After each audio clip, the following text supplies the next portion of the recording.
Trends in the news. Hi, this is Gerald Celente. It's Thursday, March 9, 2017, and here are some of today's trends in the news. On the market front, over there in Asia, well, you got Nikkei up a little bit, but Hang Seng and Shanghai a bit lower. Over there in Europe, we got FTSE down a little bit. DAX and CAC just up a little bit. And here in the States, kind of flat. But oil's down again, and so too is gold, neither of which come as a surprise to subscribers of the Trends Journal and people who watch Trends in the News. On the stock front, well, tomorrow's the big day here in the States. They're going to release those numbers of how many people got jobs in February, and they're looking for a high number. If that number comes in high, of course, the odds are now that the Fed's going to raise interest rates next week. But if the number comes in real high, will they keep to their word and raise them 3 more times or 2 more times, 3 times total for the year, as they suggested? Because let's not forget, back in 2015, in December, they said they raised them 4 times. In 2016, and they only raised them once. But if that number comes in strong and the trends continue in the direction they're going in, it appears they're going to raise them at least 1 more time. Now, how is that going to affect the markets? Well, we see what it's doing to gold already. Again, gold prices keep going down because the stronger the dollar gets, the lower gold goes, and you know we've been saying this now for quite some time, and our downside is about $100 from where gold is now. Around the 1,200 mark, it could go down to 1,100. Could even test the 1050. But the lower the price gold goes, the more physical demand for it around the world. So it does have a bottom. And again, as I've said over and over again, we do not see strength in gold until it hits over the $1,400 an ounce point and solidifies above that. As for oil, I know this is going to come as a big surprise. Oil prices slid, extending the previous session's dive that brought prices to the lowest level this year as record U.S. crude inventories fed doubts about whether OPEC-led supply cuts would reduce a global glut. And now we're seeing West Texas breaking below that $50 a barrel mark. Again, as I've been saying now for months, and particularly over the last 2 months, with oil trading in such a narrow range, $3 to $5 in either direction, you can see the weakness of it. So again, we stick by our forecast, $60 a barrel's the top. Could go back down and even test the 30s. Again, minus a wild card. And just to show you the weakness of it and how the Saudis were wrong, and we've been doing this now for years. Remember, oil was at $115 a barrel back in June of 2014. And the Saudis said they were going to keep pumping to drive out all those high-cost producers. And it didn't work. And now, this is the news from the Saudi prince yesterday. Saudis to U.S. oil firms. Don't expect OPEC cuts to offset rising shale output. Hey, I guess the prince must read the Trends Journal or watch Trends in the News. What a shock. Blow me away. Hey, maybe I could become a prince now, because I've been saying this for 2 years. Anyway, moving on. Going back to consumer confidence. It keeps rising. We're looking at levels now of 10-year highs. It counts what Trump says regarding different aspects of the economy. And again, people can't get over the hate-love relationship they have. Samsung explores U.S. expansion. The initial capital investment is expected to be around $300 million. Samsung's interest in a U.S. factory was influenced by the election of U.S. President Donald Trump. This is the Wall Street Journal. So these are the positives of the Trump election regarding the economy. Again, go back to our trend alert. Yes, there's going to be a correction.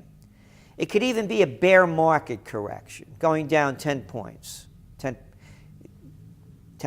I should say. But minus a wild card event, we see more growth in the markets. Talking about those interest rates, and I've been talking about this for how long? Interest rates have been low interest rates, zero interest rate policy in the United States and Europe is a war against savers. A front page story here in today's Wall Street Journal. Retirees get squeezed by low rates, and they quote this one guy, quote, "My dad used to put his money in CDs getting 15%. I remember those days.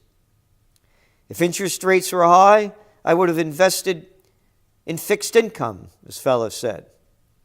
The drop in interest rates since the financial crisis cost U.S. savers, you ready for this? $1 trillion in lost income from saving accounts.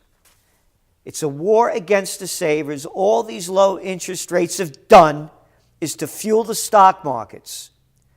The record-breaking stock buybacks because they borrowed money cheaply and merger and acquisition activity. The rest are facts, including what I just said, that of the 10 million jobs Obama brags about that he created, according to the Harvard-Princeton study, 94% of them are temporary. 95% of the wealth has gone to the 1%. That's what low interest rates have done. They've artificially inflated the markets as well as the real estate market. Now that's the other aspect. When these interest rates go up, watch what happens to the real estate market.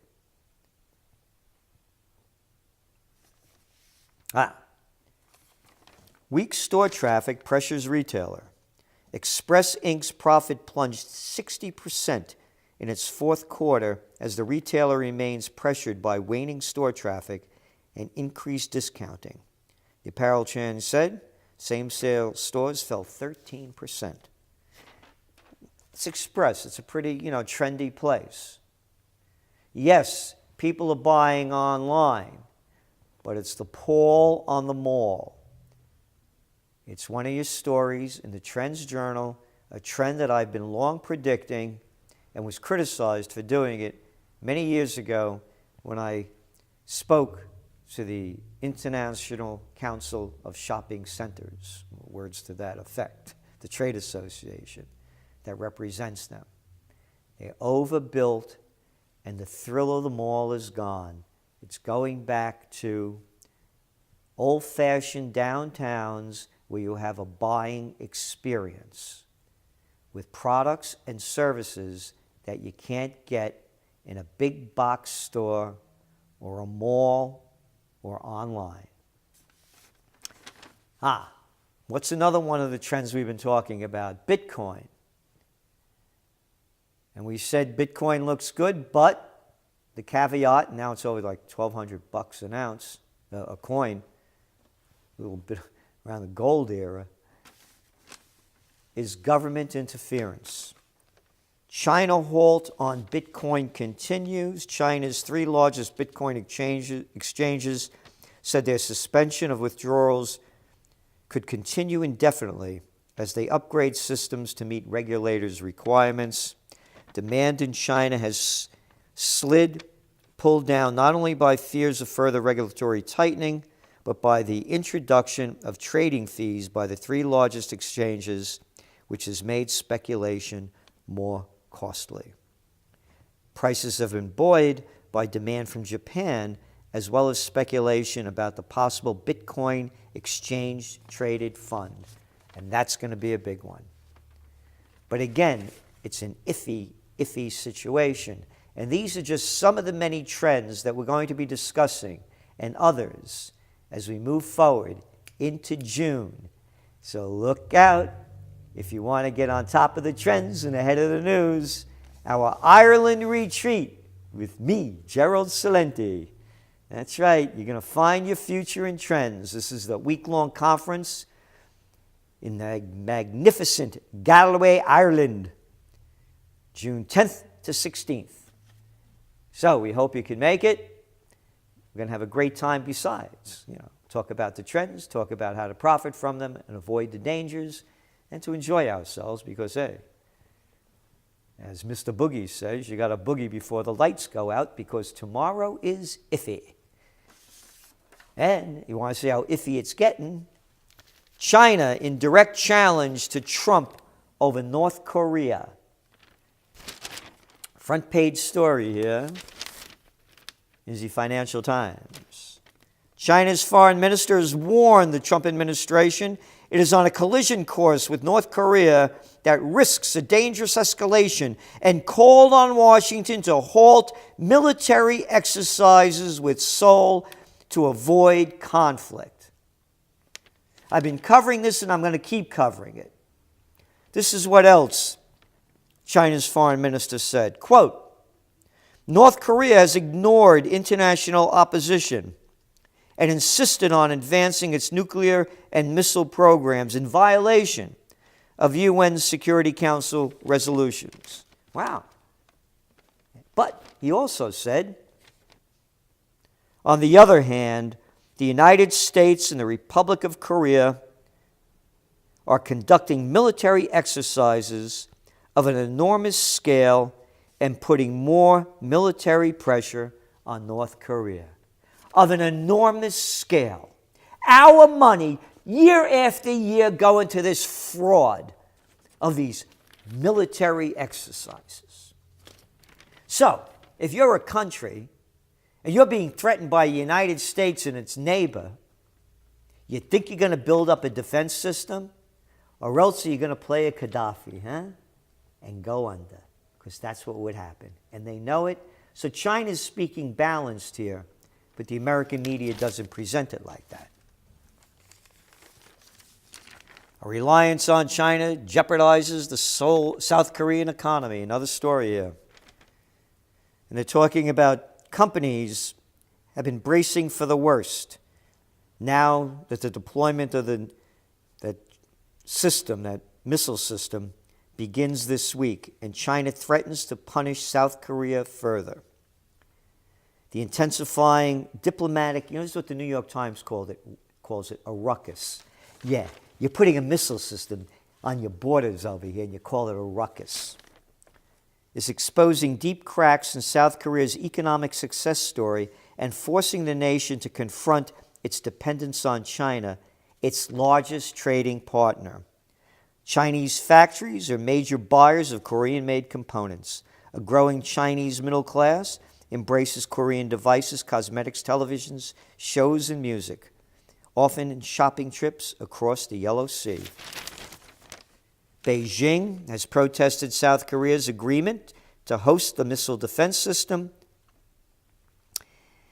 and the Chinese state news media have been calling for a boycott affecting everything from South Korean pop stars and television programs to Korean-owned supermarkets. This week, alarmed by the most recent test of ballistic missiles by North Korea, the United States began to deploy the system. So, again, going back to Ireland and getting together to have a nice time, we all meet, talk about the trends, what to invest in, what to not. We don't give investment advice, but for you to consider, and where the future is heading, because there's a lot of clouds up there on the geopolitical front. Farmers clash with police during protests, Greek farmers. European creditors and the International Monetary Fund on new required cutbacks, including future tax and pension overhauls. Protesters are angry at the increases in their taxes and Social Security contributions, part of income and spending cuts and tax increases that the Greek government has implemented to meet budget targets, not to meet budget targets, to pay off the banks that made bad deals. As the economy is going down, as the GDP worsens, what do? They force the people who are being hit by these to pay more. So again, this whole populist movement is spreading, and it's going to keep growing. And we have the elections coming up in the Netherlands, the ones coming up in France, one's coming up in Italy later in the year. You're going to see more and more destabilization. There's no question about it. And then finally, a piece from the Prestatutes, the New York Times, or the New York Slimes, and I'm justified in saying this because the facts speak for themselves. It is the toilet paper of record. This is by the little man they have there who's been a propagandist for quite some time, Stephen Erlanger. Journalism or propaganda? A Russian TV network blurs the line. RT he's talking about.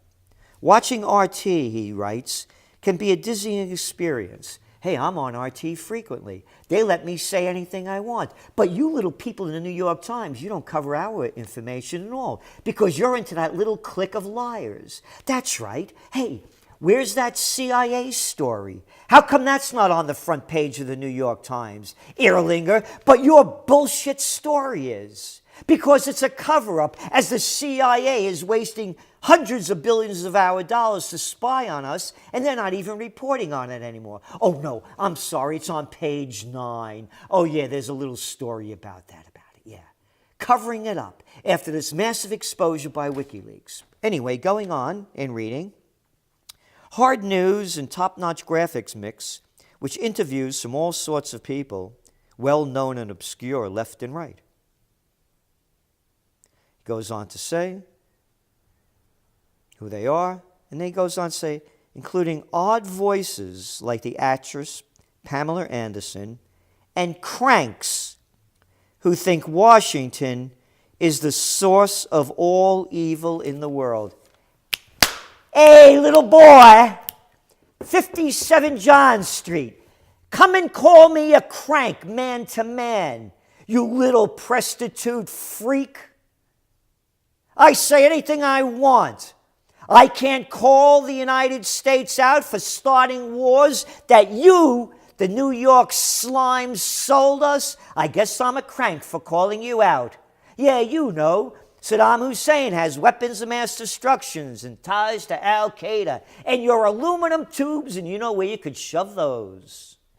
Disgusting individuals covering up the CIA onslaught and the FBI of our privacy and putting out propaganda to defame people like myself.